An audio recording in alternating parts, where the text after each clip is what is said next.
দুর্গাপুজোর জন্য সরকারি অনুদান, তার চেক তৃণমূল কাউন্সিলরের স্বামীর সংস্থার নামে। এ নিয়ে টিটাগড়ে জোর শোরগোল।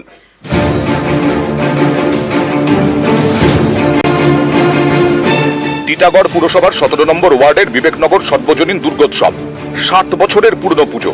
রাজ্যের অনেক পুজোর মতো এই পুজো কমিটিও গত বছর সরকারি অনুদান পায়, কিন্তু সেই চেক নাকি ইস্যু হয় স্থানীয় তৃণমূল কাউন্সিলর মৌসুমী ভট্টাচার্যের স্বামী দেবব্রত ভট্টাচার্যের ব্যবসায়িক সংস্থা দেবমাল্য এন্টারপ্রাইজের নামে। সম্প্রতি স্থানীয় এক বাসিন্দা সোশ্যাল মিডিয়ায় চেকের ছবি পোস্ট করেন, তাতেই টিটাগড়ে জোর শোরগোল। অনেকেই প্রশ্ন তুলেছেন, পুজো কমিটির তো নিজস্ব ব্যাংক অ্যাকাউন্ট রয়েছে, তাহলে কেন তৃণমূল কাউন্সিলরের স্বামীর সংস্থার নামে চেক দেওয়া হলো?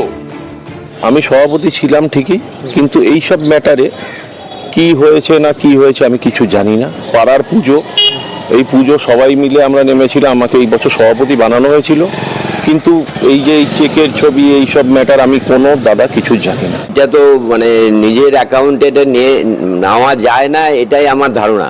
এবং আমাদের বিবেকনগর পুজো কমিটির নিজস্ব অ্যাকাউন্ট আছে, সেই অ্যাকাউন্টে টাকাটা না ঢুকিয়ে কেন নিজের অ্যাকাউন্টে ঢুকিয়েছে, এটা তো অনৈতিক।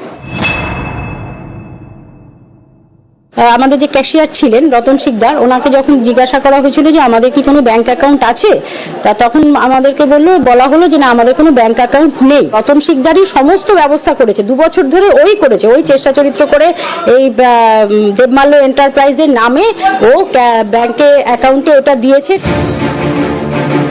এই বিতর্কের মধ্যেই টিটাগড় থানার পক্ষ থেকে একটি নোটিশ জারি করা হয়েছে।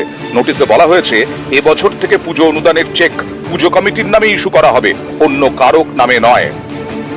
অরুণ ঘোষ, নিউজ 18 বাংলা।